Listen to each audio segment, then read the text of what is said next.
नमस्कार, आप देख रहे हैं ITV24। मैं आपके साथ साक्षी कुमार। आज हमारे साथ है यूनिवर्सल वीजा के CEO असीम सैनी जी। तो सबसे पहले हम उनका वेलकम करते हैं। Thank you ITV24 for giving me an opportunity to express my views. मुझे आज मौका दिया गया है ITV न्यूज़ 24 के माध्यम से कि एक लार्ज स्केल पे क्लाइंट्स एप्लीकेंट्स तक मैं रीच कर सकूं और स्पेशली उन लोगों से जो अफेक्टेड हैं पेंडेमिक के अंदर और एक सेगमेंट ये भी है कि जो एप्लीकेंट सोच रहे हैं कि हमने आगे जाना है, कौन से ऑप्शंस लें, किन कंट्रीज़ के बॉर्डर्स खुले हैं। तो ये सारी बातें अभी पूरी ब्रीफिंग के साथ मैं आप सबके सामने पेश करूँगा। Thank you once again ITV24। सबसे पहले तो हम असीम सैनी जी से ये पूछेंगे कि वो इमिग्रेशन इंडस्ट्री में इतने टाइम से हैं, उन्होंने क्या क्या चीज़ें फेस करी, और जैसे ये पैंडेमिक दौर भी चल रहा है तो उन्होंने क्या क्या चीज़ें उनके सामने आई। तो आइए पहले उनसे पूछते हैं। यस, नियरली ओवर 12 इयर्स मेरा एक्सपीरियंस है इस इमिग्रेशन इंडस्ट्री में। मैं लाइसेंस प्रैक्टिशनर भी हूँ, ऑफिस ऑफ मारा से ऑस्ट्रेलियन सिटीज़न भी हूँ। मेरा वहाँ भी अच्छा ऑस्ट्रेलिया में भी ऑफिस है, मेरे यहाँ भी कई ऑफिस रहे हैं। ड्यूरिंग पैंडेमिक में कई ऑफिस मुझे शट डाउन भी करने पड़े, पर we have faced a lot of different situations during this experience. और हमने इस 12-13 साल के अंदर 10,000 से ऊपर स्टूडेंट्स को इंटरनेशनल एजुकेशन गेन करवाई है। साथ में हमने और भी डिफरेंट टाइप्स ऑफ वीज़ा भी हमने असिस्ट करें, जैसे be it for work visa, be it for permanent residency जो ऑस्ट्रेलिया के लिए भी थी और शेंगन कंट्रीज़ के लिए भी रही हैं। कुछ स्टूडेंट और टूरिस्ट स्पेशली मैंने कनाडा, USA, UK और शेंगन कंट्रीज़ में बहुत डील करे हैं। तो मैं as a principal migration agent हूँ यूनिवर्सल वीज़ा का। तो हमने यूनिवर्सल वीज़ा को एक स्टार्टिंग से एक पीक तक हमने पहुँचाया है और हमारी टीम ने, प्रोफेशनल टीम है हमारे पास। तो हमें पता है कि क्लाइंट की क्या नीड है, कैसे उसको रिलेट करना है, कैसे आइडेंटिफाई करना है। तो ये सारी चीज़ें मेरे इस during this 12 years experience span में मैंने गैदर किया है। तो असीम सैनी जी, आपने जैसे अभी बताया अपना एक्सपीरियंस कि आपने इतने टाइम में 10-12 साल में आपने ये सारी चीज़ें सीखी हैं। तो अभी जैसे ये पैंडेमिक जो दौर चल रहा है, तो कई लोगों ने वीज़ा अप्लाई किया था तो उनका जो पेमेंट है वो भी रह चुकी है। एजुकेशन में उन्होंने किया था, स्टडी वीज़ा के लिए अप्लाई किया था, उन्होंने फीस भी सबमिट कर दी है तो उनकी शायद वो भी रह चुकी है। तो आप इस चीज़ में मतलब क्या उनको ऑप्शन दोगे बेस्ट, या जो वहाँ से आए हुए हैं? अभी बहुत सारी बातें हैं यहाँ। सबसे पहले तो आपने ये पूछा कि जो चाहे वो स्टूडेंट्स हो, चाहे वो टेम्परेरी रेजिडेंट वर्क वीज़ा पे यहाँ हेल्ड अप हो गया, चाहे वो टूरिस्ट वीज़ा पे है। तो ये जो हेल्ड अप हो गया है और उसकी फ़ीस वहाँ जमा हुई है, ये कंट्रीज़ हैं दो, ऑस्ट्रेलिया और न्यूजीलैंड। क्योंकि बाकी जैसे कनाडा था, USA था, शेंगन कंट्रीज थे, वो बीच बीच में अपने बॉर्डर खोलते रहे। जिन्होंने जाना था वो चले भी गए। तो ये ऑस्ट्रेलिया और न्यूजीलैंड के लिए यहाँ स्टूडेंट्स स्पेशली स्टक भी हो गए। टेम्परेरी रेजिडेंट 485 वर्क वीज़ा वाले भी स्टक हो गए और टूरिस्ट वीज़ा वाले भी स्टक हो गए।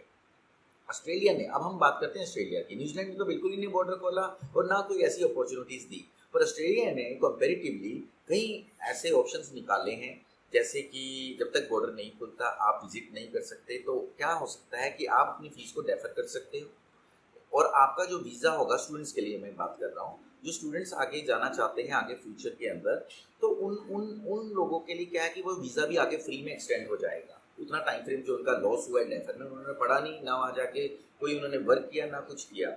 एक तो ये उन्होंने एक अपॉर्चुनिटीज़ हैं, उन्होंने ऑप्शंस दी हैं जो लीगल ऑप्शंस हैं, ऑस्ट्रेलियन वेबसाइट पे, इमिग्रेशन वेबसाइट पे, होम अफेयर्स पे ये लिस्टेड हैं। फिर एक दूसरा सेगमेंट आता है वर्क वीज़ा 485 का। वही एक सेगमेंट है जो मोस्ट अफेक्टेड रहा है, बट उसकी बातचीत अभी चल रही है मिनिस्टर ऑफ इमिग्रेशन के साथ। और भी जो वहाँ कहीं ये बातें उठाई गई हैं वहाँ के लोकल MPs ने। तो ये बातें अभी चल रही हैं कि कैसे 485 स्टूडेंट जो टेम्परेरी वीज़ा होल्डर थे यहाँ, जो इंडिया में स्टक हो चुके हैं, उनको कैसे भेजा जाए। एक सेगमेंट है टूरिस्ट वीज़ा की। टूरिस्ट वीज़ा में भी जो पेंडेमिक के दौरान जिन के वीज़ा आ गए थे पर वो जा नहीं पाए थे, तो हमें कॉन्टेक्ट कर सकते हैं, हम फ्री ऑफ कॉस्ट उनका वीज़ा दोबारा रिन्यू के लिए असिस्ट कर सकते हैं। उनके लिए भी फ्री ऑफ कॉस्ट है, उसमें डिपार्टमेंट की फ़ीस नहीं चार्ज होगी। छोटी मोटी हम अपनी कंसल्टेशन फीस रखेंगे क्योंकि we understand they are affected. और साथ में अब इसके ये था पेंडेमिक के ऑस्ट्रेलिया न्यूजीलैंड का एक पार्ट। अब आता है हम बात करते हैं कनाडा की, यूएसए की, यूके की और शेनेगन की। यूके तो हमेशा ही खुला रहा है एंड उसमें आप कभी ऐसे हेल्डअप की कोई सिचुएशन नहीं रही, पेंडेमिक में कोई इफेक्ट नहीं रहा। और यूके तो स्पेशली मेनली तभी ज़्यादा खुल जाता है किसी भी स्थिति में अगर ऑस्ट्रेलिया और कनाडा बंद हो जाते हैं। पर मैं पर्सनली अपने एक्सपीरियंस के साथ रिकमेंड करता हूँ कि गो फॉर कनाडा, क्योंकि कनाडा के अंदर क्या है कि अभी अभी उसके बॉर्डर खुल चुके हैं, बिल्कुल फ्लाइट्स जा रही हैं, पर वो थोड़ा पैकेज होके राउंड होके सर्कल से आपको कहीं ना कहीं है ट्रांजिट करना पड़ेगा। तो इस वजह से पर जिनके वीज़े आ चुके हैं वो ट्रैवल कर रहे हैं। हमारे वीज़े आ रहे हैं, कल भी परसों भी वीज़े आए, कल परसों भी आएंगे। हम पॉजिटिव हैं। तो कनाडा की अपॉर्चुनिटी ज़्यादा है स्टडी उसमें, क्योंकि कनाडा क्यों टारगेट करते हैं, क्योंकि कनाडा में वहाँ जाके वो वर्क वीज़ा पर भी चले जाते हैं। क्या होता है कि इस कनाडा के लिए आप स्टडी वीज़ा के लिए चले गए यहाँ से, वहाँ जाके आपको 2 साल का डिप्लोमा जो कंपैरेटिवली डिग्री से सस्ता पड़ता है और 3 साल का आपको पोस्ट स्टडी वर्क राइट भी मिल जाता है। तो पोस्ट स्टडी वर्क राइट के अंदर आप पॉइंट्स गेन कर लेते हो। वहाँ मेरे एसोसिएट्स हैं, मेरा अपना ही ऑफिस है।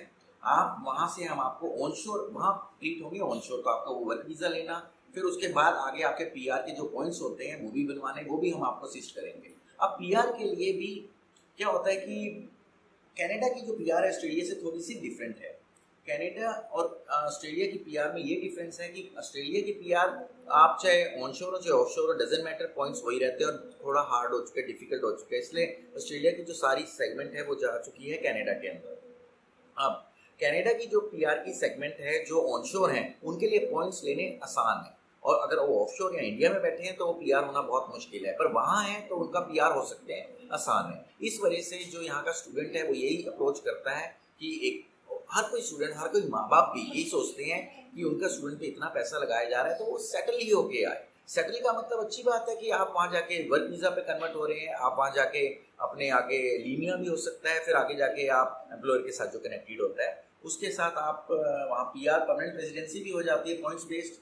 और उसमें क्या है, कई प्रोविंस हैं, कुछ प्रोविंस में आपको ज़्यादा पॉइंट हो सकते हैं, कुछ जहाँ पॉपुलेशन ज़्यादा है जैसे टोरंटो, वैंकूवर, वहाँ पीआर वो तो वहाँ भी जाएंगे पर वहाँ पॉइंट्स आपको ज़्यादा अटेन करने पड़ते हैं। जैसे पॉइंट्स में क्या होता है, आप आइलेट्स का स्कोर ज़्यादा लेना पड़ेगा।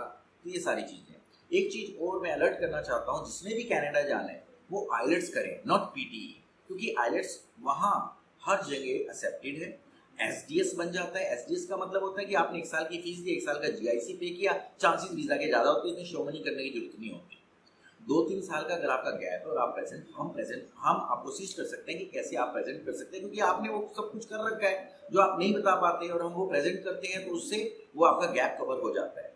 अब क्या होता है कि कनाडा में थोड़ा सा ये रहा है प्रॉब्लम कि ज़्यादा पैसा आपका लग जाता है, क्योंकि जहाँ ऑस्ट्रेलिया होता था, हम कंपेरिजन ऑस्ट्रेलिया और कनाडा को ही रखते हैं, वहाँ 9 लाख में काम हो जाता था। ऑस्ट्रेलिया के कनाडा के अंदर अब आपका डबल हो गया, 18 लाख रुपीज़ लगेंगे, क्योंकि 1 साल की फीस देनी है, साथ में जीआईसी देना है।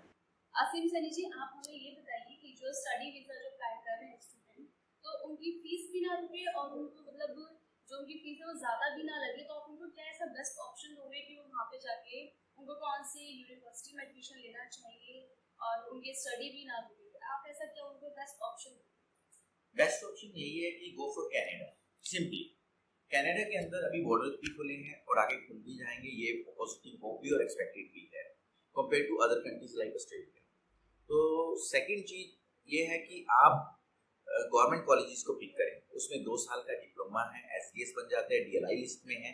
फिर उसके साथ आप यूनिवर्सिटीज भी पिक कर सकते हैं। कई ऐसी सेगमेंट्स भी हैं जिन्होंने सिर्फ अपना स्टडी करने जाना है तो गो फॉर डिग्री, और कई ऐसे हैं जिन्होंने सिर्फ ये उनकी एक फ्यूचरिस्टिक थॉट्स हैं कि मैं सेटल होना है तो ठीक है, और कम पैसे भी लगे, 2 साल का डिप्लोमा करें, 3 साल का पोस्ट स्टडी वर्क राइट उनको साथ मिलता है, और उसके बाद वो आगे अपना फ्यूचर डेवलप कर लाते हैं, क्योंकि ऑनशोर कनाडा के अंदर उनके जो पीआर के पॉइंट्स होते हैं वो कम अचीव करने पड़ते हैं। तो एक कनाडा ही एक ऐसी कंट्री है जो बॉर्डर्स भी ओपन है, आपका कोई पैसा बाउंड नहीं होएगा, और आप बस इसमें ये फर्क होता है कि आपको 1 साल की फीस पे करनी है, पूरे ट्यूशन फीस, और 1 साल का जीआईसी जो आप ही को ही हर महीने पे आउट होता रहेगा, $1,000 गवर्नमेंट आपको पे आउट करती रहेगी, तो आप ही के लिविंग एक्सपेंस पे खर्च होगा। तो ऐसा नहीं है कि मैंने वो पैसा डाला तो वो खत्म हो गया या it has been forfeited.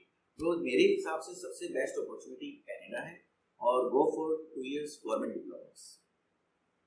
Thank you so much Aseem Saini ji. आज हमने जाना कि असीम सैनी जी जो वीज़ा अप्लाई करते हैं स्टूडेंट के लिए या फिर टूरिस्ट के लिए, तो वो कैसे अप्लाई कर सकते हैं। जैसे पैंडेमिक दौर चल रहा है, इसमें काफ़ी लोग फंस भी गए थे, तो वो कैसे उन्होंने चीज़ें समझाई हैं कि वो कैसे अप्लाई कर सकते हैं और आगे कैसे अप्लाई करें। तो thank you so much Aseem Saini ji. Thank you once again for ITV 24। देखते रहिए ITV 24 न्यूज़।